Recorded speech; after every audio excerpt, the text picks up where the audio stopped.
사돈, 예비역 병장 출신이죠? 나 대령인데 격려 안 하세요? 그 질문과 함께 시작된 모욕은 상상을 초월했습니다. 오늘은 제 인생에서 가장 중요한 날, 약혼녀와의 상견례였습니다. 하지만 상대 사돈은 현역 육군 대령이었고 제 아버지를 보자마자 무시하기 시작했습니다.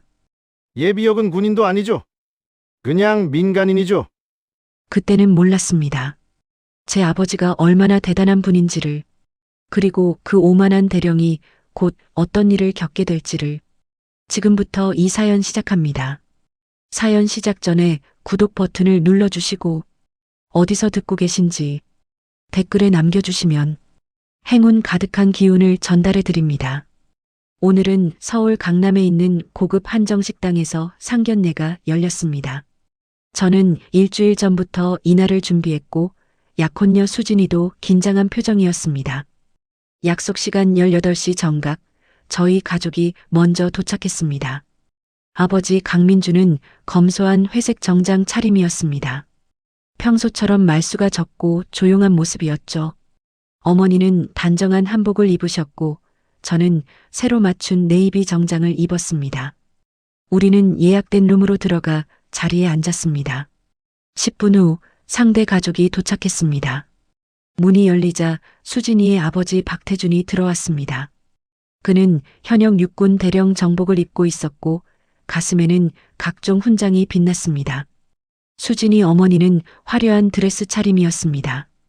박태준 대령은 룸 안을 둘러보더니 우리 가족을 훑어봤습니다. 그의 시선이 아버지의 검소한 정장에 머물렀고 미묘한 표정이 스쳤습니다. 인사를 나눈 후 자리에 앉았고 식사가 시작됐습니다. 처음에는 무난하게 대화가 오갔습니다. 날씨 이야기, 식당 음식 이야기 같은 가벼운 주제였죠.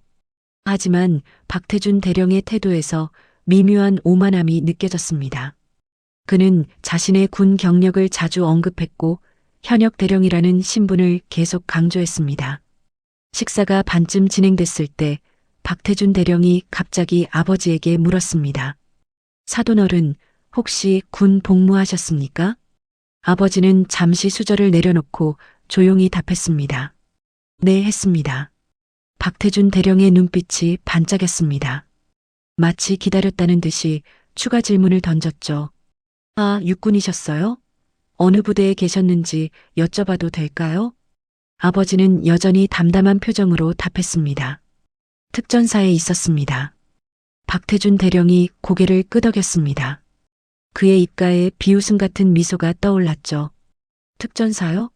오, 저도 젊었을 때 공수 교육 받았는데. 사돈 어른은 병장 만기 전역이신가요? 아니면 상병 전역? 그 질문에 식탁의 공기가 순간 얼어붙었습니다. 저는 주먹을 꽉 쥐었고 어머니는 당황한 표정으로 아버지를 바라봤습니다. 하지만 아버지는 전혀 동요하지 않았습니다. 그냥 복무했습니다. 아버지의 짧은 답변에 박태준 대령은 만족스러운 표정을 지었습니다. 마치 자신의 예상이 맞았다는 듯이 말이죠. 그는 잠시 술잔을 들어 한 모금 마신 후 다시 말을 이었습니다. 요즘 시대의 예비역은 군인도 아니죠. 그냥 민간인이나 마찬가지입니다. 저처럼 현역은 다르지만요. 그 말에 저는 참기 힘들었습니다. 아버지를 무시하는 태도가 너무나 노골적이었으니까요. 하지만 아버지는 여전히 침착하게 앉아 계셨습니다. 표정 하나 변하지 않았죠. 박태준 대령은 점점 더 거침없어졌습니다. 술이 조금씩 들어가자 말투도 거칠어지기 시작했습니다. 사돈어른, 솔직히 군대 이등병으로 들어가서 병장으로 나온 거랑 육사 나와서 장교로 복무하는 건 차원이 다릅니다. 저는 육군사관학교 52기인데 사돈어른은 어디 출신이세요? 아버지는 잠시 침묵하다가 조용히 답했습니다. 그렇게 생각하실 수도 있겠네요. 그 답변은 긍정도 부정도 아니었습니다. 하지만 박태준 대령은 자신이 원하는 대로 해석한 것 같았습니다. 그는 더욱 기고만장한 표정으로 말을 이었습니다. 요즘은 군대 안 다녀온 사람도 많으니까 다녀온 것만으로도 다행이죠.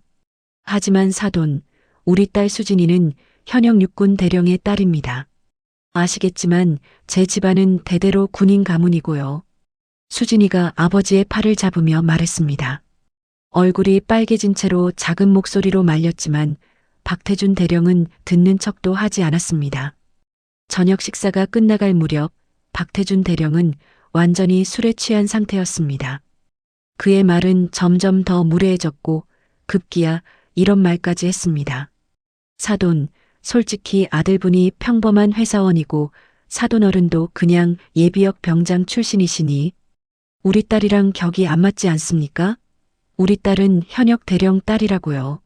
제 친구들 딸들은 다 장군 아들이랑 결혼하던데 저는 더 이상 참을 수 없었습니다.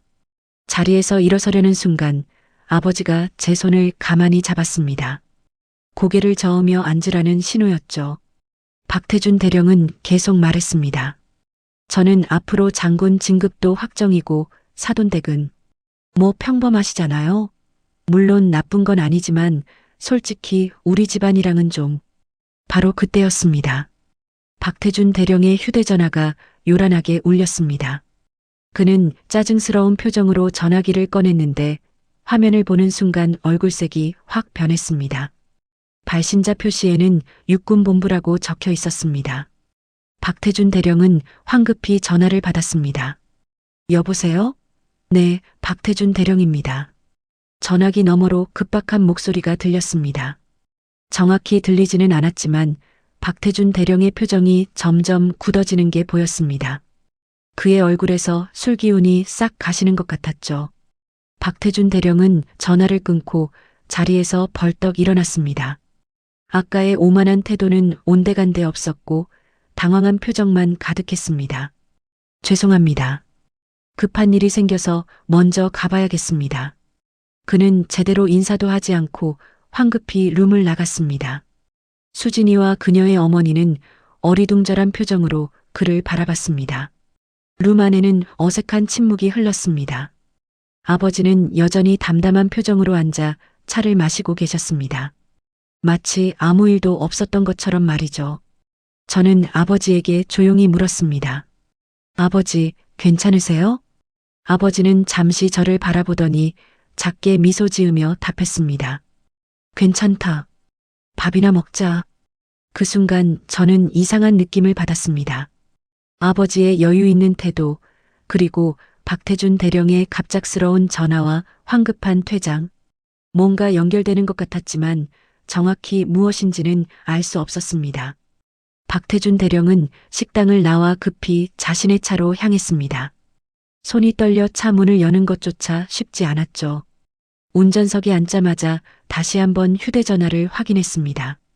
육군본부에서 온 전화였고 메시지도 하나 더 와 있었습니다. 박태준 대령, 즉시 복귀. 의장님 직접 호출. 그 짧은 문장이 박태준의 등줄기를 차갑게 식혔습니다. 합참의장이 직접 호출한다는 것은 심상치 않은 일이었습니다. 그것도 주말 저녁에 긴급 호출이라니 무슨 큰 사고라도 난 걸까요? 박태준은 서둘러 시동을 걸었습니다. 강남에서 용산 육군본부까지는 평소에도 30분은 걸리는 거리였습니다. 하지만 지금은 주말 저녁이라 차가 막힐 시간이었죠. 차를 몰면서도 박태준의 머릿속은 복잡했습니다. 대체 무슨 일일까? 자신의 부대에서 사고라도 난 걸까? 아니면 작전상 긴급한 상황이 발생한 걸까? 여러 가지 가능성을 떠올렸지만 어느 것도 확실하지 않았습니다. 40분쯤 지나 육군본부에 도착했습니다. 주말임에도 불구하고 경비병들은 긴장한 표정이었습니다. 박태준이 신분증을 보여주자 경비병이 곧바로 문을 열어줬습니다. 대령님, 합참의장실로 바로 가시라는 지시입니다. 박태준은 고개를 끄덕이고 건물 안으로 들어갔습니다. 엘리베이터를 타고 최상층으로 올라가는 동안 그의 심장은 빠르게 뛰었습니다. 합참의장실이 있는 층에 도착하자 비서실 장교가 기다리고 있었습니다. 박태준 대령님이십니까? 네, 그렇습니다. 비서실 장교는 차갑고 무표정한 얼굴로 말했습니다. 의장님께서 기다리고 계십니다. 바로 들어가십시오. 박태준은 군복 옷깃을 가다듬고 의장실 문을 두드렸습니다. 안에서 낮고 무거운 목소리가 들렸습니다. 들어오게. 문을 열고 들어가자 넓은 의장실이 보였습니다.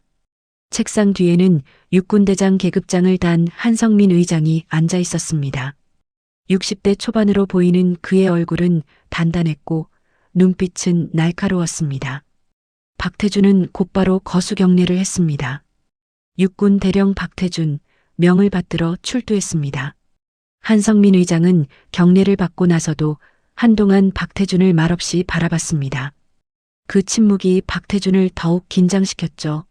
10여 초가 지나고 나서야 의장이 입을 열었습니다. 앉게. 박태준은 의자에 앉았지만 등은 곧게 펴고 긴장을 늦추지 않았습니다. 한성민 의장은 책상 위에 놓인 서류를 천천히 넘기더니 갑자기 날카롭게 질문했습니다. 박 대령, 오늘 어디 갔다 왔나? 박태준은 순간 당황했습니다. 이런 질문을 예상하지 못했거든요. 상견례를 다녀왔습니다, 의장님. 한성민 의장의 눈빛이 더욱 차갑게 변했습니다.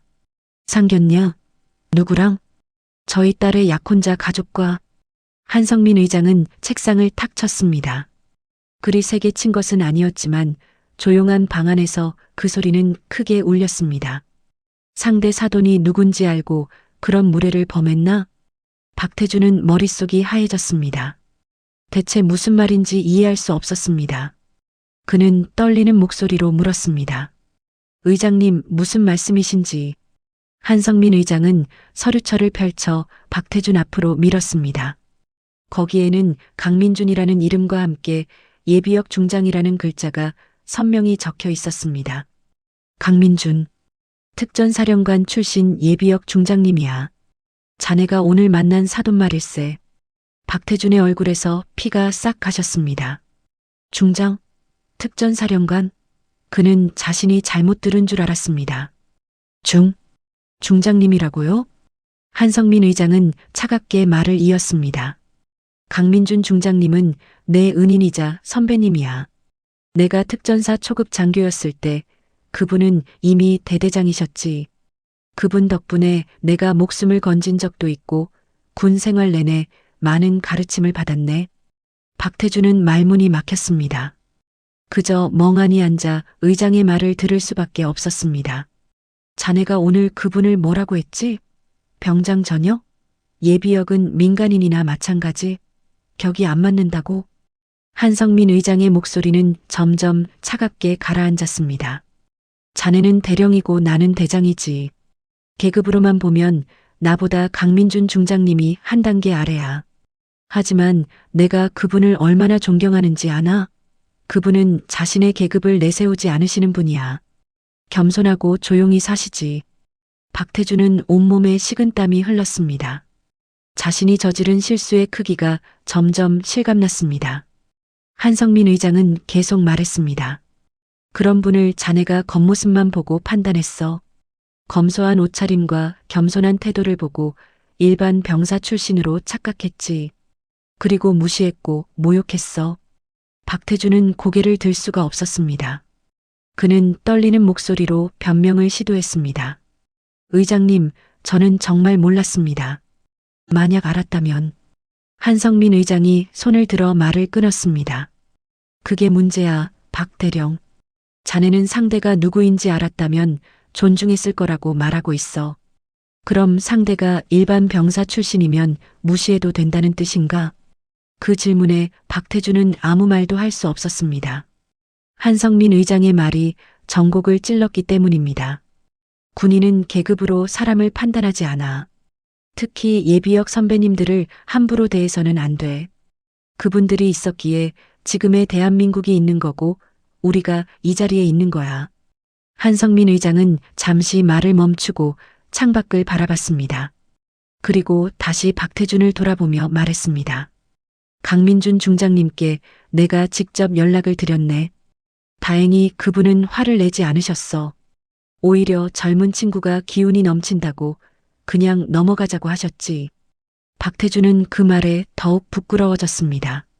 자신이 모욕한 상대가 오히려 관대하게 넘어가려 한다는 사실이 가슴을 찔렀습니다.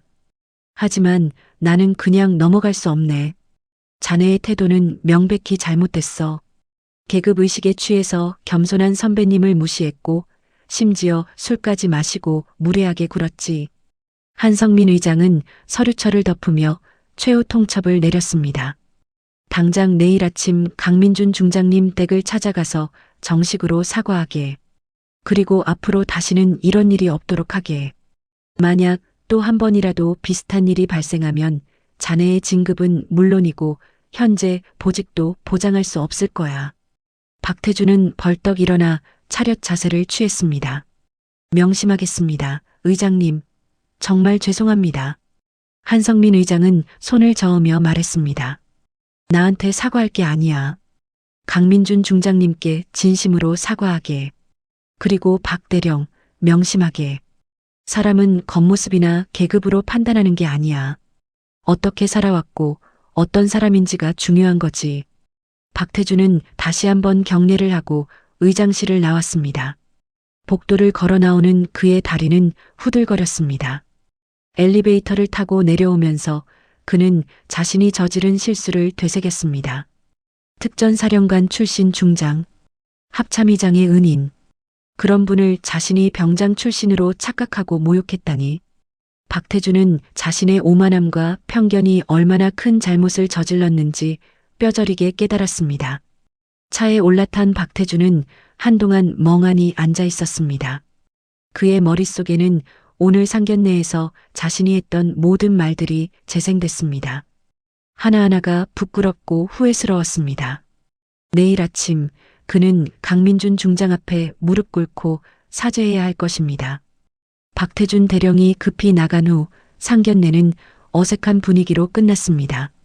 수진이와 그녀의 어머니는 당황한 표정으로 자리를 떠났고 우리 가족도 식당을 나왔습니다. 집으로 돌아오는 차 안에서 저는 아버지에게 조심스럽게 물었습니다. 아버지, 정말 괜찮으세요? 아버지는 창밖을 보며 조용히 답했습니다. 괜찮다. 그냥 기분 나쁜 일도 있는 법이지. 어머니가 걱정스러운 목소리로 말했습니다. 여보, 너무 무례했어요. 특히 술 먹고 하는 말들이. 아버지는 어머니의 손을 가만히 잡으며 말했습니다. 그 친구도 자기 생각이 있었을 거요. 그냥 넘어갑시다. 저는 아버지의 여유가 이해되지 않았습니다. 그렇게 모욕을 당했는데도 화를 내지 않으시다니. 하지만 아버지는 늘 그런 분이셨습니다. 감정을 드러내지 않고 조용히 모든 걸 받아들이는 사람이었죠. 집에 도착해서도 아버지는 평소처럼 행동했습니다. 뉴스를 보고 차를 마시고 책을 읽었습니다. 마치 아무 일도 없었던 것처럼 말이죠. 그날 밤 늦게 저는 잠이 오지 않아 거실로 나왔습니다. 아버지도 소파에 앉아 계셨습니다. 손에는 낡은 사진첩이 들려 있었죠. 아버지, 아직 안 주무세요? 아버지는 사진첩을 보다가 저를 보며 미소 지었습니다. 준혁이도 잠이 안 오나 보구나. 이리 와서 앉아라. 저는 아버지 옆에 앉았습니다. 사진첩을 보니 젊은 시절 아버지의 모습이 담겨 있었습니다. 군복을 입은 모습, 동료들과 함께 찍은 사진들이 가득했죠. 아버지는 한 장의 사진을 가리키며 말했습니다. 이게 30년 전이야. 내가 특전사 대대장이었을 때지. 사진 속 아버지는 지금보다 훨씬 젊었고 카리스마가 넘쳤습니다. 옆에는 어린 장교가 서 있었는데 그 역시 당당한 표정이었습니다. 이 친구가 한성민이야. 당시엔 갓 임관한 소위였지. 저는 그 이름을 어디선가 들어본 것 같았지만 정확히 기억나지 않았습니다. 아버지는 사진을 보며 회상에 잠겼습니다. 그의 목소리는 차분했지만 어딘가 그리운 느낌이 담겨 있었습니다. 30년 전 북방 국경 지역 특전사 부대는 침투한 적을 색출하는 작전을 수행 중이었습니다. 당시 소령이던 강민주는 대대를 이끌고 험난한 산악 지역을 수색하고 있었죠. 신임 소위 한성민은 첫 실전 작전이었습니다. 긴장된 표정으로 선임들을 따라다녔고 모든 것이 낯설고 두려웠습니다. 작전 중 갑작스러운 교전이 벌어졌습니다. 적의 매복에 걸린 것이었죠. 총알이 빗발치는 가운데 한성민 소위는 엄폐물 뒤에 숨어 있었습니다. 그때 강민준 소령이 큰 소리로 지시했습니다. 한소희, 왼쪽 측면으로 우회하라. 내가 엄호한다. 한성민은 떨리는 손으로 총을 잡고 움직이려 했지만 다리가 말을 듣지 않았습니다. 공포에 얼어붙은 것이었죠. 강민준 소령은 직접 한성민에게 달려왔습니다. 총알이 스치는 위험한 상황에서도 그는 흔들리지 않았습니다. 한성민의 어깨를 잡고 눈을 마주치며 말했습니다. 소희, 나를 믿어. 내가 너를 지킬 테니까 움직여. 그 말에 한성민은 용기를 냈습니다. 강민준 소령의 엄호 사격 속에서 측면으로 이동했고 결국 작전은 성공했습니다. 작전이 끝난 후 한성민은 강민준 소령 앞에서 고개를 숙였습니다. 소령님, 제가 겁을 먹어서 죄송합니다. 소령님이 아니었으면 저는... 강민준은 그의 어깨를 두드리며 말했습니다. 처음이니까 그럴 수 있어. 중요한 건 결국 해냈다는 거야. 다음엔 더 잘할 수 있을 거야. 그 후로도 강민준은 한성민을 여러 번 도왔습니다. 작전 지휘를 가르쳐주고 리더십을 배울 수 있게 기회를 줬죠. 한성민은 그런 강민준을 평생의 은인으로 여기게 됐습니다. 세월이 흘러 강민준은 특전사령관까지 올랐고 한성민은 그의 가르침을 받아 착실히 계급을 올렸습니다. 강민준이 중장으로 전역한 후에도 둘의 인연은 계속됐습니다. 그리고 한성민은 결국 합동참모본부 의장, 즉 대한민국군의 최고위직까지 올랐습니다. 하지만 그는 언제나 강민준을 선배이자 은인으로 대했죠. 아버지의 회상이 끝나고 다시 현재로 돌아왔습니다. 저는 그제야 한성민이 누구인지 깨달았습니다. 아버지, 그 한성민이 지금 합참의장이신 분 말씀이세요? 아버지는 고개를 끄덕였습니다. 그래. 그 친구가 잘 커져서 고맙지. 저는 놀라움을 감추지 못했습니다. 합참의장이 아버지의 후배라니. 그리고 오늘 박태준 대령에게 걸려온 전화가 바로 그분으로부터였을 가능성이 높았습니다. 아버지, 혹시 오늘 박 대령에게 전화가 온 게... 아버지는 잠시 망설이다가 휴대전화를 꺼냈습니다. 메시지함에는 한성민 의장의 메시지가 있었습니다. 형님, 오늘 상견례라고 하셨죠? 혹시 무례한 사람 있으면 말씀하세요. 제가 바로 조치하겠습니다. 아버지는 그 메시지에 이렇게 답했습니다. 괜찮네. 그냥 젊은 친구가 좀 기운이 넘치더군. 넘어가세. 하지만 한성민 의장의 답장은 단호했습니다. 형님께서 그렇게 말씀하셔도 저는 그냥 넘어갈 수 없습니다. 예의는 지켜야죠. 제가 알아서 하겠습니다. 저는 그 메시지를 보고 모든 것을 이해했습니다. 박태준 대령이 황급히 육군본부로 불려간 이유를, 그리고 내일 아침 무슨 일이 벌어질지도 짐작할 수 있었습니다. 아버지, 그럼 박 대령은 지금... 아버지는 사진첩을 덮으며 조용히 말했습니다. 아마 많이 놀랐을 거야. 하지만 좋은 교훈이 될 거라고 생각해. 사람을 겉모습으로 판단하면 안 된다는 걸 배웠을 테니까. 저는 아버지의 여유가 이해됐습니다. 아버지는 처음부터 모든 것을 알고 있었던 것입니다. 박태준 대령의 무례함도, 그로 인해 벌어질 일들도. 하지만 아버지는 화를 내지 않고 오히려 관대하게 넘어가려 했던 것이죠. 준혁아, 명심해라. 진짜 강한 사람은 자신의 힘을 함부로 휘두르지 않아. 그리고 진짜 존경받을 만한 사람은 자신의 지위를 내세우지 않지. 아버지의 말씀이 가슴에 깊이 새겨졌습니다. 밤은 깊어갔고 저는 아버지와 함께 오래된 사진들을 보며 이야기를 나눴습니다. 젊은 시절 아버지의 이야기, 특전사에서의 경험, 그리고 수많은 후배들을 가르치고 이끌었던 이야기들을. 그날 밤 저는 아버지에 대해 조금 더 알게 됐습니다. 평소에는 말이 없고 조용하지만 과거에는 수많은 사람들의 목숨을 책임지고 나라를 지켰던 분이라는 것을. 그리고 지금도 여전히 겸손하게 자신을 낮추며 살아가는 분이라는 것을. 내일이면 박태준 대령이 어떤 모습으로 나타날지 궁금했습니다. 박태준 대령은 집에 돌아왔지만 잠을 이룰 수 없었습니다. 침대에 누워서도 계속해서 뒤척였고 머릿속에는 오늘 있었던 일들이 끊임없이 재생됐습니다. 아내가 걱정스러운 목소리로 물었습니다. 여보, 무슨 일 있어요? 육군본부에 왜 갔다 온 거예요? 박태준은 한숨을 쉬며 답했습니다. 당신은 몰라도 돼. 내가 해결할게. 하지만 아내는 계속 물었습니다. 상견례는 잘 됐어요? 상대 집안이 어땠어요? 박태준은 그 질문에 아무 대답도 하지 못했습니다. 어떻게 말해야 할까요?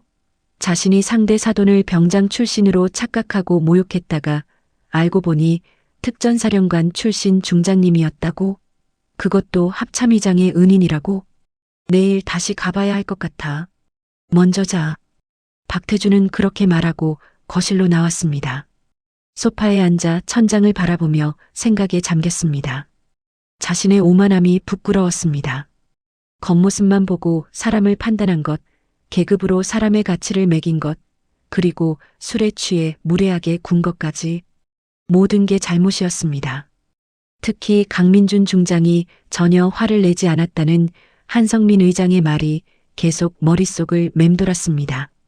오히려 젊은 친구가 기운이 넘친다며 넘어가려 했다는 것. 그 관대함이 박태준을 더욱 부끄럽게 만들었습니다. 만약 강민준 중장이 화를 냈다면 박태준은 어쩌면 변명이라도 할 수 있었을 것입니다. 하지만 상대가 이렇게 너그럽게 대하니 오히려 자신의 잘못이 더 크게 느껴졌습니다. 박태준은 휴대전화를 꺼내 인터넷 검색을 시작했습니다. 강민준 중장이라고 검색하자 수많은 기사와 자료가 나왔습니다. 특전사령관 재직 시절 주요 대테러 작전을 성공적으로 지휘했다는 기록, 북방 침투 작전에서 탁월한 리더십을 발휘했다는 평가, 부하들에게 존경받는 지휘관이었다는 증언들, 또한 전역 후에는 조용히 살면서도 후배들을 아끼고 도와준다는 이야기도 있었습니다. 특전사 출신들 사이에서는 전설적인 인물로 여겨진다는 내용도 있었죠. 박태준은 휴대전화를 내려놓고 깊은 한숨을 쉬었습니다. 자신이 얼마나 큰 실수를 저질렀는지 점점 더 명확해졌습니다. 새벽 4시가 넘어서야 박태준은 잠깐 눈을 붙였습니다. 하지만 6시가 되자마자 깼고 더 이상 잠을 청하지 못했습니다. 샤워를 하고 면도를 하며 박태준은 오늘 어떻게 사과해야 할지 고민했습니다. 그냥 전화로? 아니, 그건 너무 성의 없어 보입니다. 직접 찾아가야 합니다. 정복을 입고? 아니, 그것도 오만하게 보일 수 있습니다. 결국 박태준은 정장을 입기로 했습니다. 검은색 양복에 흰 셔츠, 그리고 넥타이. 최대한 겸손한 모습으로 찾아가기로 한 것입니다. 아침 7시 박태준은 집을 나섰습니다. 강민준 중장의 주소는 한성민 의장에게 받아뒀습니다. 서울 외곽의 조용한 주택가였습니다. 차를 몰고 가는 동안 박태준의 심장은 계속 빠르게 뛰었습니다. 긴장과 두려움 그리고 부끄러움이 뒤섞인 감정이었습니다. 30분쯤 지나 목적지에 도착했습니다. 평범한 단독주택이었습니다. 화려하지도 않고 크지도 않은 그저 조용한 집이었죠.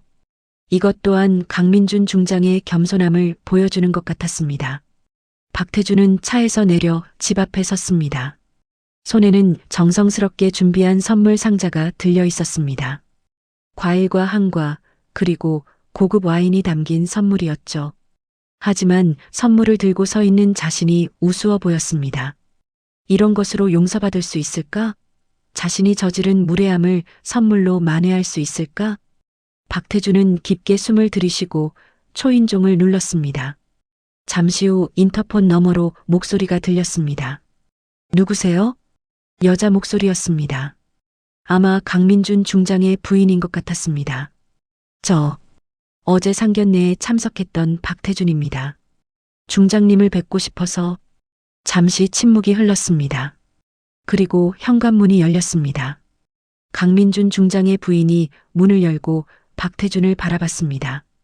그녀의 표정은 복잡해 보였습니다. 아침 일찍 웬일이세요? 박태준은 고개를 깊이 숙였습니다. 죄송합니다. 어제 제가 정말 큰 실례를 범했습니다. 중장님께 직접 사과드리고 싶어서 이렇게 찾아왔습니다. 강민준 중장의 부인은 잠시 박태준을 바라보다가 안으로 안내했습니다. 들어오세요. 남편이 마침 기상했습니다.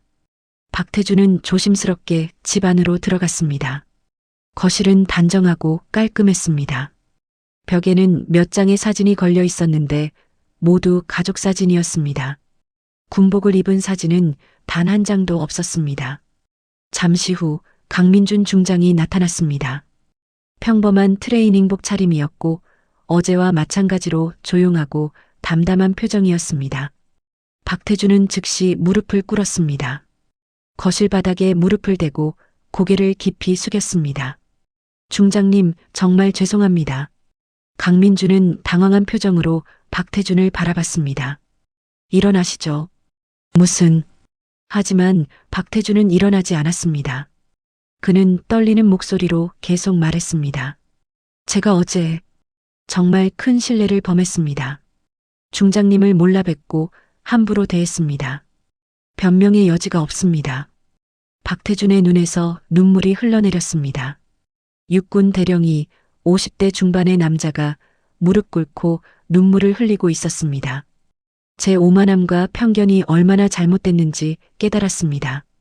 중장님의 겸손한 모습을 보고 낮춰봤고 계급으로 사람을 판단했습니다.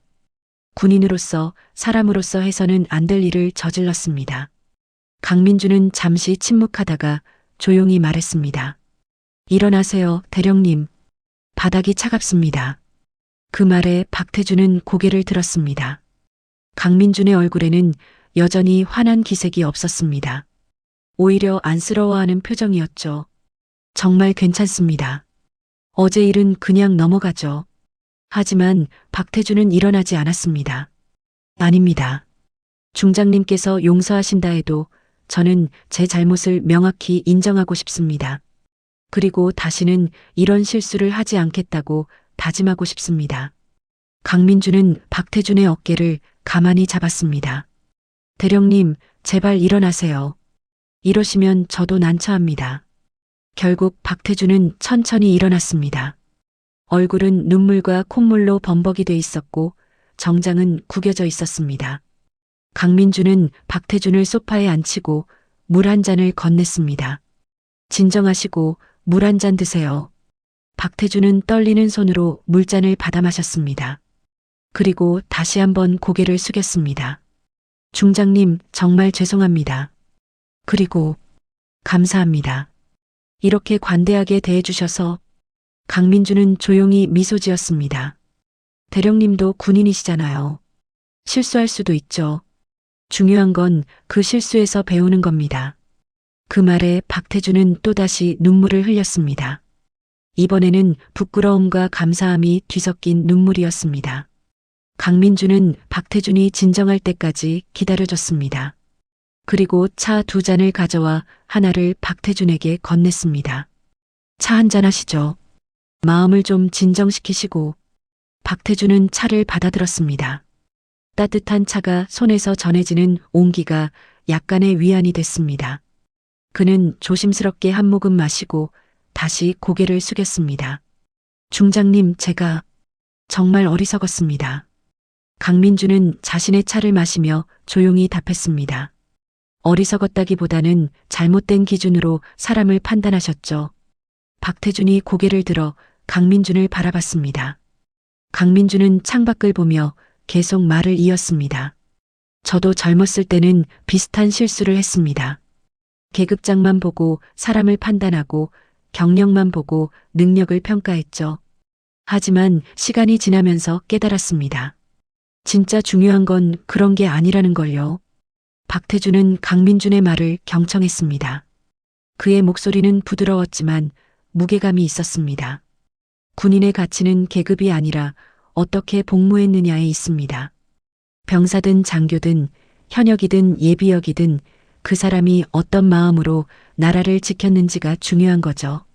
강민준은 잠시 말을 멈추고 차를 한 모금 더 마셨습니다.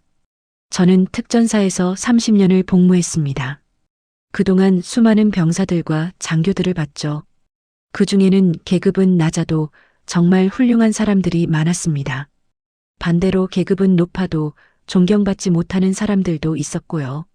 박태준은 그 말에 깊이 고개를 끄덕였습니다. 자신이 바로 후자가 될 뻔했다는 생각이 들었기 때문입니다. 강민준이 계속 말했습니다. 대령님, 저는 전역하면서 제 계급장을 벗었습니다. 더 이상 현역이 아니니까요. 그리고 그 후로는 그냥 평범한 시민으로 살려고 노력했습니다. 박태준이 조심스럽게 물었습니다. 하지만 중장님, 그렇게 훌륭한 경력을 가지고 계신데 왜 숨기시는 겁니까?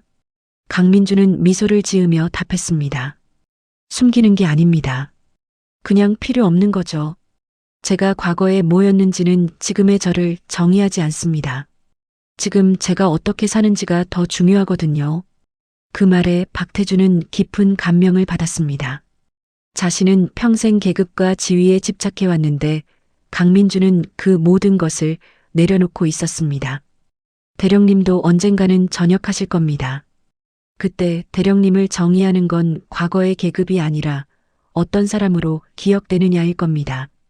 부하들에게, 동료들에게, 그리고 가족들에게요. 박태준은 그 말을 곱씹었습니다.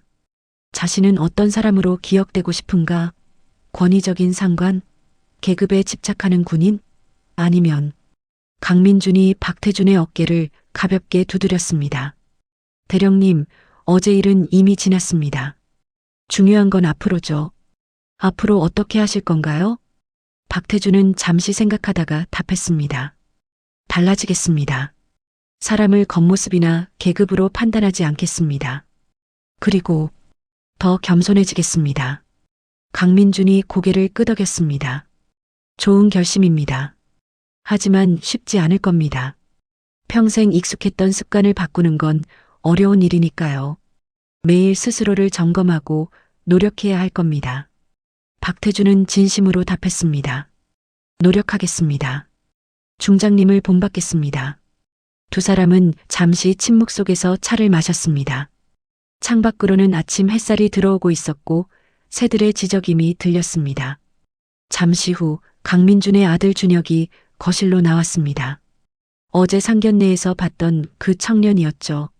준혁은 박태준을 보고 놀란 표정을 지었습니다. 아버지, 이분은 강민준이 답했습니다. 수진이 아버지시다. 인사드려라. 준혁은 어색하게 인사했습니다. 어제 자신의 아버지를 모욕했던 사람이니 좋은 감정이 있을 리 없었습니다. 박태준은 준혁에게도 고개를 깊이 숙였습니다. 준혁 씨, 어제는 정말 죄송했습니다. 제가 너무 무례했습니다. 준혁은 당황한 표정으로 아버지를 바라봤습니다. 강민준은 아들에게 눈빛으로 괜찮다는 신호를 보냈습니다. 괜찮습니다. 아버지께서도 이해하신다고 하셨으니까요. 박태준은 다시 한번 고개를 숙였습니다. 그리고 조심스럽게 물었습니다. 준혁 씨와 저희 수진이의 결혼거는 어떻게 하시겠습니까? 제가 어제 그런 실수를 저질렀으니 혹시 파혼을 원하시는 건 아닌지. 강민준이 손을 저으며 답했습니다. 그건 아이들이 결정할 문제입니다. 저희 부모들 문제와 아이들의 사랑은 별개니까요. 준혁이 끼어들어 말했습니다. 저는 수진이를 사랑합니다. 어제 일 때문에 수진이를 포기할 생각은 없습니다. 박태준의 눈에 다시 눈물이 고였습니다. 자신이 저지른 실수에도 불구하고 이렇게 관대하게 대해주는 것이 감사했고 부끄러웠습니다. 감사합니다. 정말 감사합니다. 강민준이 일어서며 말했습니다. 대령님, 이제 집에 가셔서 쉬시죠. 마음도 많이 힘드셨을 겁니다. 박태준도 일어섰습니다. 하지만 가기 전에 한 가지 더 물어보고 싶은 게 있었습니다. 중장님, 한 가지만 더 여쭤봐도 될까요? 강민준이 고개를 끄덕였습니다. 물론입니다. 박태준은 조심스럽게 물었습니다. 중장님께서는 어제 제가 그렇게 무례하게 굴 때 왜 아무 말씀도 하지 않으셨습니까? 제 신분을 밝히시면 됐을 텐데. 강민주는 잠시 생각하다가 답했습니다. 제 신분을 밝히는 순간 대령님의 태도는 바뀌었겠죠. 하지만 그건 진짜 변화가 아닙니다. 권위에 눌려서 태도를 바꾸는 건 본질적인 깨달음이 아니니까요. 박태주는 그 말의 의미를 이해했습니다. 대령님이 스스로 깨닫기를 바랐습니다. 사람을 계급이나 겉모습으로 판단하는 게 얼마나 어리석은지를요. 그리고 한성민 의장님이 계셨죠. 그분이 더 확실하게 가르쳐 주실 거라고 생각했습니다. 박태주는 모든 것을 이해했습니다. 강민주는 처음부터 끝까지 모든 것을 알고 있었고 조용히 지켜보고 있었던 것입니다. 중장님, 정말 대단하십니다. 그리고 저는 정말 부끄럽습니다. 강민준이 마지막으로 박태준의 손을 잡았습니다. 부끄러워하지 마세요. 대신 배우세요. 그리고 더 나은 사람이 되세요. 그게 제가 바라는 전부입니다. 박태준은 강민준의 손을 꽉 잡았습니다. 그리고 깊이 고개를 숙였습니다. 명심하겠습니다. 평생 잊지 않겠습니다.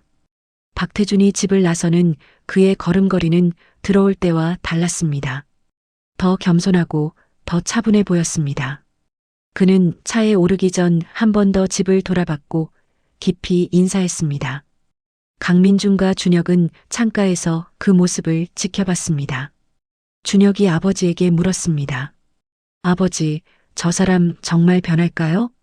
강민준은 미소 지으며 답했습니다. 모르지. 하지만 기회는 줬어. 이제 저분의 선택이야. 박태준이 떠난 후 강민준의 집은 다시 평온을 찾았습니다. 준혁은 아버지와 함께 아침 식사를 하며 어제와 오늘 있었던 일들에 대해 이야기를 나눴습니다. 아버지, 박 대령님이 정말 달라진 것 같았어요. 강민준은 고개를 끄덕이며 답했습니다. 그래. 진심으로 반성하는 것 같더구나. 하지만 진짜 변화는 시간이 지나봐야 알 수 있지. 며칠 후 박태준에게서 연락이 왔습니다. 정식으로 다시 상견례를 갖고 싶다는 내용이었습니다. 이번에는 자신이 모든 준비를 하겠다고 했고 장소도 강민준이 편한 곳으로 정하겠다고 했습니다. 강민준은 흔쾌히 수락했습니다.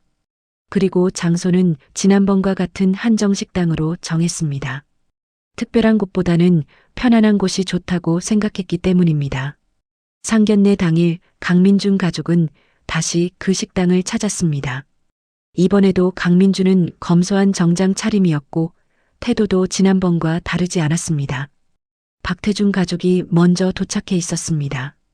박태준은 정장 차림이었고 이전의 군복은 입지 않았습니다. 그의 표정은 긴장되어 있었지만 진지해 보였습니다. 강민준 가족이 들어서자 박태준은 즉시 일어나 깊이 인사했습니다. 중장님, 다시 뵙게 되어 영광입니다. 강민준은 손을 내밀며 말했습니다. 중장은 그만 부르시고 그냥 편하게 사돈 어른이라고 하시죠. 박태준은 강민준의 손을 잡으며 감사의 눈빛을 보냈습니다. 그리고 강민준의 부인과 준혁에게도 정중하게 인사했습니다. 자리에 앉자 박태준이 먼저 말을 꺼냈습니다. 지난번에는 정말 죄송했습니다. 오늘은 제대로 된 상견례를 하고 싶습니다. 강민준이 미소 지으며 답했습니다. 괜찮습니다. 오늘은 우리 아이들 이야기나 합시다.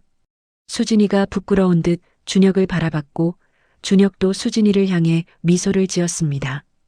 두 사람의 모습을 보니 정말 서로를 사랑하는 게 느껴졌습니다. 박태준의 부인이 말했습니다. 수진이가 준혁 씨 이야기를 정말 많이 하더라고요. 착하고 성실하다고요. 강민준의 부인도 답했습니다. 준혁이도 수진 씨 이야기를 자주 해요. 밝고 똑똑하다고 하더라고요. 식사가 시작되고 이번에는 화기애애한 분위기였습니다. 박태준은 지난번과 달리 술을 거의 마시지 않았고 대화도 겸손하고 정중했습니다. 박태준이 조심스럽게 강민준에게 물었습니다.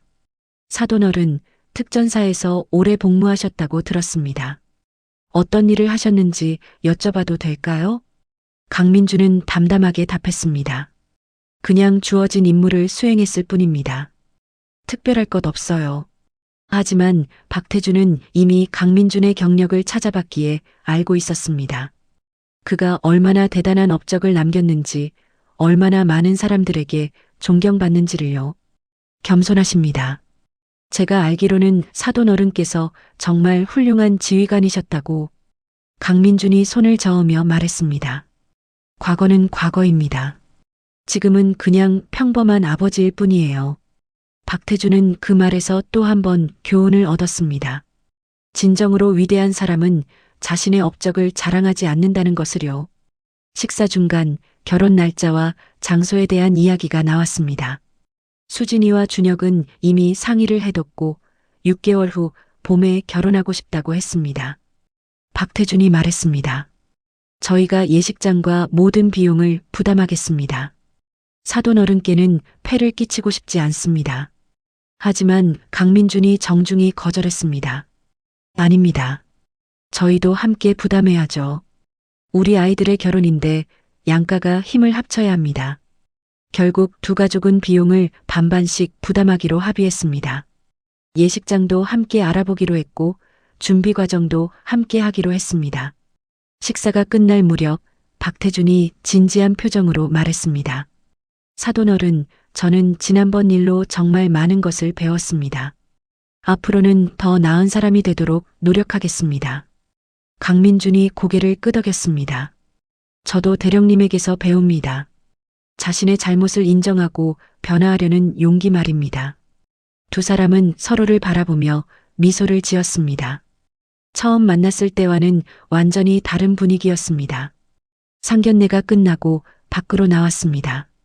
수진이와 준혁은 손을 잡고 걸어갔고 양가 부모님들은 그 뒤를 천천히 따라갔습니다. 박태준이 강민준에게 조용히 말했습니다. 사돈 어른, 정말 감사합니다. 저에게 기회를 주셔서요. 강민준이 답했습니다. 누구나 실수할 수 있습니다. 중요한 건 그 후에 어떻게 하느냐죠.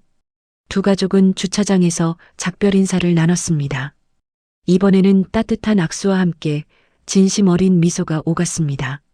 차에 오르기 전 수진이가 준혁에게 속삭였습니다. 우리 아빠가 많이 달라졌지? 준혁이 웃으며 답했습니다. 응.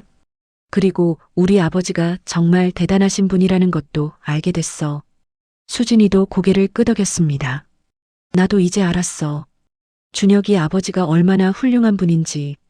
두 사람은 서로를 바라보며 행복한 미소를 지었습니다. 어렵게 시작된 상견례였지만 결국 모든 게 잘 풀렸습니다. 재상견례 다음 날 박태준은 육군본부에 출근했습니다. 평소와 다름없는 일상이었지만 그의 마음가짐은 완전히 달라져 있었습니다. 부대에 도착하자마자 박태준은 부하 장교들을 불러 모았습니다. 그리고 평소와 달리 부드러운 목소리로 말했습니다. 여러분, 오늘부터 우리 부대의 분위기를 조금 바꿔보려고 합니다. 부하들은 의아한 표정으로 서로를 바라봤습니다.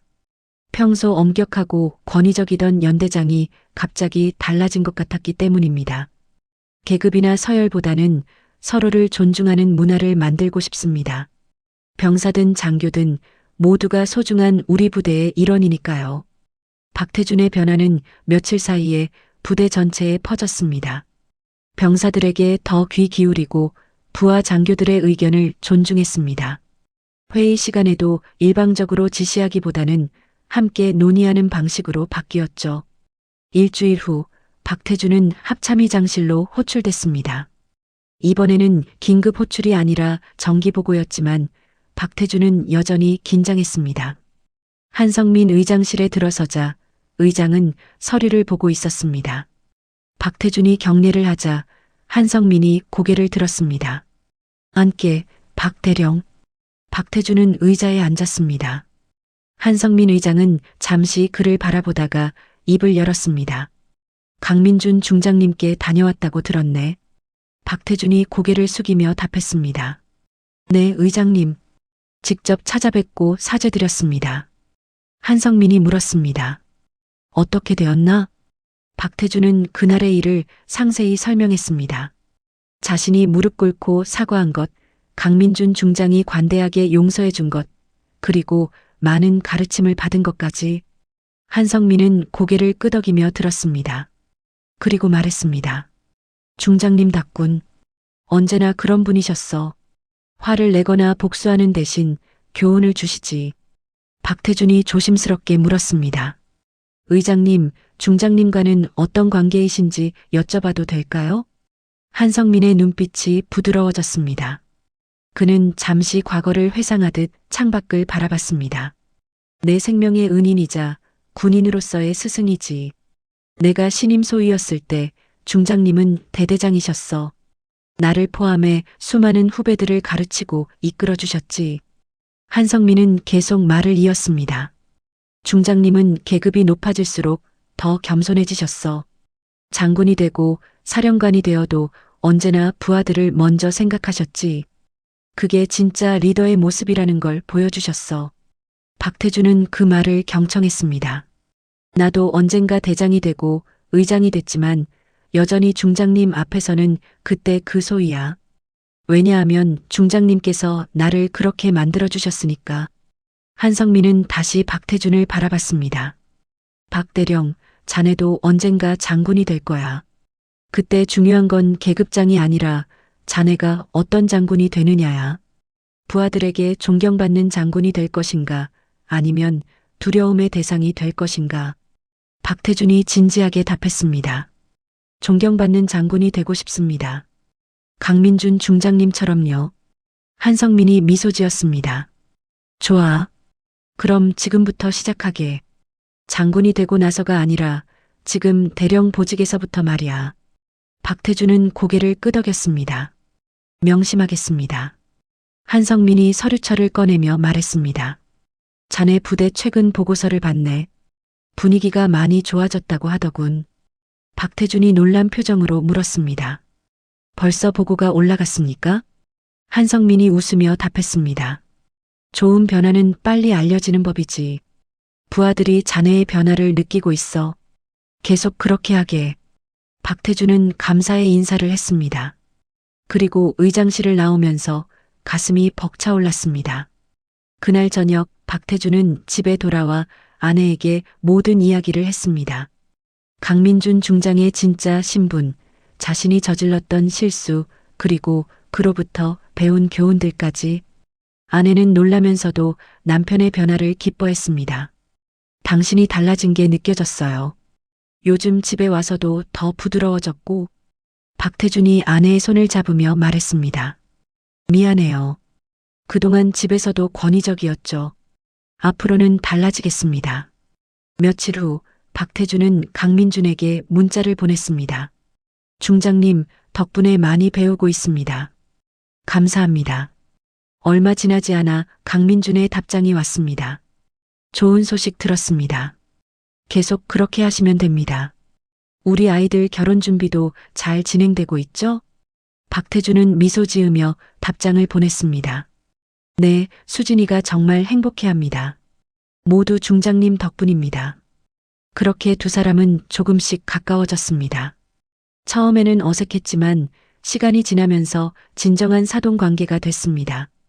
박태준은 매일 아침 거울을 보며 스스로에게 다짐했습니다.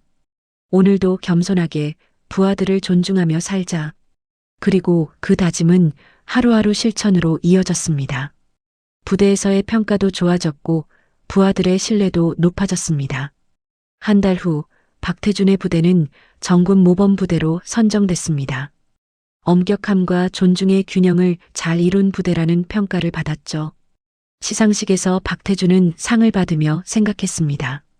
만약 그날 강민준 중장을 제대로 대했다면 이런 교훈을 얻지 못했을 것이라고. 어쩌면 그 실수가 자신 인생의 전환점이었다고. 상을 받고 내려오면서 박태준은 객석에 앉아 있는 한성민 의장과 눈이 마주쳤습니다. 의장은 미소를 지으며 고개를 끄덕였습니다. 그 순간 박태준은 알았습니다. 자신이 올바른 길을 가고 있다는 것을. 6개월이 흘렀습니다. 봄이 왔고 준혁과 수진의 결혼식 날이 밝았습니다. 서울의 한 호텔 예식장. 화사한 봄꽃들이 장식된 아름다운 공간이었습니다. 양가 가족과 친지들이 모여 두 사람의 결합을 축하했습니다. 강민주는 여전히 검소한 정장 차림이었습니다. 특별히 화려하지 않았지만 그의 품위는 누구보다 빛났습니다. 옆에는 단정한 한복을 입은 부인이 함께했습니다. 박태준도 정장 차림으로 나타났습니다. 지난 6개월 동안 그는 많이 달라졌습니다. 표정도 부드러워졌고 태도도 한층 겸손해졌습니다. 예식이 시작되기 전 양가 아버지들은 신랑 대기실에서 준혁을 격려했습니다. 강민준이 아들의 어깨를 다독이며 말했습니다. 긴장하지 마라. 수진이를 잘 모시고 행복하게 살면 돼. 박태준도 준혁의 손을 잡으며 말했습니다. 준혁 씨, 우리 딸을 부탁합니다. 좋은 남편이 되어주세요. 준혁은 두 아버지에게 감사의 인사를 했습니다. 아버지, 장인어른 걱정하지 마세요. 수진이를 평생 행복하게 해드리겠습니다. 예식장에는 많은 하객들이 참석했습니다. 강민준의 옛 전우들도 여럿 왔고 박태준의 동료 장교들도 왔습니다. 그리고 한성민 합참의장도 참석했습니다. 한성민은 강민준을 보자마자 다가와 악수를 청했습니다. 형님, 축하드립니다. 준혁이가 정말 좋은 사람 만났네요. 강민준이 미소 지으며 답했습니다. 자네도 와줘서 고맙네. 바쁠 텐데. 한성민이 주위를 둘러보며 말했습니다. 형님 아들 결혼식인데 당연히 와야죠. 그리고 박 대령도 많이 달라진 것 같더군요. 강민준이 고개를 끄덕였습니다. 그래. 좋은 변화야. 진심으로 반성하고 노력하는 게 보여. 예식이 시작됐습니다. 입장 음악이 흐르고 먼저 신랑 준혁이 입장했습니다. 그의 얼굴에는 행복한 미소가 가득했습니다. 이어서 신부 수진이 아버지 박태준과 함께 입장했습니다. 하얀 드레스를 입은 수진은 정말 아름다웠습니다. 박태준은 딸의 손을 잡고 천천히 걸었습니다. 버질로드를 걸으면서 박태준은 망감이 교차했습니다. 6개월 전 그날이 떠올랐습니다. 자신의 오만함으로 모든 걸 망칠 뻔했던 그날. 하지만 강민준 중장의 관대함과 가르침 덕분에 모든 게 잘 풀렸습니다. 버질로드 끝에서 박태준은 수진의 손을 준혁에게 건넸습니다. 그 순간 두 사람의 눈이 마주쳤고 박태준은 준혁에게 작게 고개를 숙였습니다. 준혁도 정중하게 인사를 받았습니다. 주례사가 시작됐습니다. 주례를 맡은 분은 강민준의 옛 전우였습니다. 그는 두 사람에게 결혼 생활의 지혜를 전했습니다. 결혼은 서로 다른 두 사람이 하나가 되는 과정입니다. 그 과정에서 가장 중요한 것은 존중입니다. 상대방을 있는 그대로 존중하고 사랑하십시오. 그 말을 들으며 박태준은 지난 6개월을 돌아봤습니다. 존중. 그것이 바로 강민준 중장이 자신에게 가르쳐준 핵심이었습니다. 예식이 끝나고 피로연이 시작됐습니다. 양가 부모는 함께 하객들을 맞이했습니다. 강민준과 박태준은 나란히 서서 인사를 받았습니다. 한 하객이 두 사람을 보고 물었습니다. 두 분 사이가 정말 좋아 보이시네요. 원래부터 친하셨나요? 박태준이 웃으며 답했습니다. 아닙니다. 처음 만났을 때는 제가 신뢰를 많이 했죠. 하지만 사돈 어른께서 관대하게 용서해 주셨고 많은 걸 가르쳐 주셨습니다. 강민준이 손을 저으며 말했습니다. 아닙니다. 대령님이 스스로 변화하신 겁니다. 저는 그저 지켜봤을 뿐이죠. 피로연 중간 강민준과 박태준은 잠시 밖으로 나왔습니다. 호텔 정원에서 두 사람은 나란히 서서 하늘을 바라봤습니다. 박태준이 조용히 말했습니다. 사돈어른 정말 감사합니다. 저에게 새로운 삶을 살 기회를 주셔서요. 강민준이 답했습니다. 새로운 삶은 대령님 스스로 선택하신 겁니다. 저는 그저 계기가 됐을 뿐이죠. 박태준이 계속 말했습니다. 지난 6개월 동안 제 삶이 완전히 바뀌었습니다. 부대에서도 집에서도 모든 면에서 더 행복해졌습니다. 그리고 부하들도 가족들도 저의 변화를 기뻐합니다. 강민준이 미소 지으며 말했습니다. 그게 진짜 성공입니다. 계급이나 지위가 아니라 주변 사람들을 행복하게 만드는 것. 그게 진정한 리더의 모습이죠. 두 사람은 잠시 침묵했습니다. 정원에는 봄바람이 불고 꽃향기가 퍼졌습니다. 박태준이 다시 입을 열었습니다. 사돈어른, 제가 만약 그날 사돈어른의 진짜 신분을 알았다면 아마 태도는 달랐을 겁니다. 하지만 그건 진짜 변화가 아니었겠죠. 강민준이 고개를 끄덕였습니다. 맞습니다. 진짜 변화는 권위 때문이 아니라 스스로의 깨달음에서 옵니다. 박태준이 감사의 눈빛으로 강민준을 바라봤습니다. 사돈어른은 저에게 그 기회를 주셨습니다. 스스로 깨닫게 하셨죠. 평생 잊지 않겠습니다. 안으로 다시 들어가기 전 강민준이 박태준의 어깨를 가볍게 두드렸습니다. 대령님, 계속 그렇게 하십시오. 그리고 우리 아이들 잘 지켜봐 줍시다. 박태준이 활짝 웃으며 답했습니다. 당연하죠. 이제 우리는 진짜 가족이니까요. 피로연이 끝나고 신랑 신부가 양가 부모에게 마지막 인사를 했습니다. 수진이는 눈물을 흘리며 아버지를 안았고 준혁도 아버지께 깊이 절했습니다. 강민주는 두 사람을 바라보며 조용히 축복했습니다. 행복하게 잘 살아라. 서로를 존중하고 사랑하면서. 밤이 되어 모든 행사가 끝났습니다. 집으로 돌아오는 차 안에서 강민주는 창밖을 바라보며 생각에 잠겼습니다. 6개월 전 상견례에서 겪었던 불쾌한 일. 하지만 그것이 결국은 좋은 결과로 이어졌습니다. 박태준은 변했고 두 가족은 진정으로 가까워졌습니다. 부인이 남편에게 물었습니다. 여보, 무슨 생각해요? 강민준이 미소 지으며 답했습니다. 좋은 일이 생겼다는 생각. 우리 아들이 행복해졌고 한 사람이 더 나은 사람으로 변했으니까. 집에 도착해 강민주는 서재로 들어갔습니다. 책상 위에는 옛 사진들이 놓여 있었습니다. 젊은 시절 특전사에서 찍은 사진들, 동료들과 함께한 사진들. 그는 그 사진들을 보며 생각했습니다. 자신이 평생 추구했던 가치가 무엇이었는지. 계급이나 권위가 아니라 사람을 존중하고 이끄는 것. 그것이 진정한 리더십이었습니다. 그리고 그 가치를 박태준에게 전할 수 있었다는 것에 보람을 느꼈습니다. 강민주는 조용히 창밖을 바라봤습니다. 밤하늘에는 별들이 빛나고 있었습니다. 사람은 계급이나 겉모습이 아니라 어떻게 살아왔고 어떻게 살아가느냐로 평가받아야 합니다. 그의 조용한 목소리가 서재에 울려 퍼졌습니다. 그렇게 이 이야기는 끝이 났습니다. 오만했던 사람은 겸손을 배웠고 겸손했던 사람은 더욱 존경받게 됐습니다. 그리고 두 젊은이는 행복한 결혼 생활을 시작했습니다. 세상에는 아직도 겉모습으로 사람을 판단하는 이들이 많습니다. 하지만 진정으로 위대한 사람은 자신의 지위를 내세우지 않습니다. 오히려 겸손하게 조용히 자신의 삶을 살아갑니다. 그리고 그런 사람들이야말로 진정한 존경을 받을 자격이 있습니다. 여러분도 오늘 하루 주변 사람들을 계급이나 겉모습이 아닌 그 사람 자체로 바라보시길 바랍니다. 그것이 바로 이 이야기가 전하고자 하는 메시지입니다. 오늘도 행복한 하루 되시고 늘 건강하시길 바랍니다. 구독과 좋아요는 큰 힘이 됩니다. 감사합니다.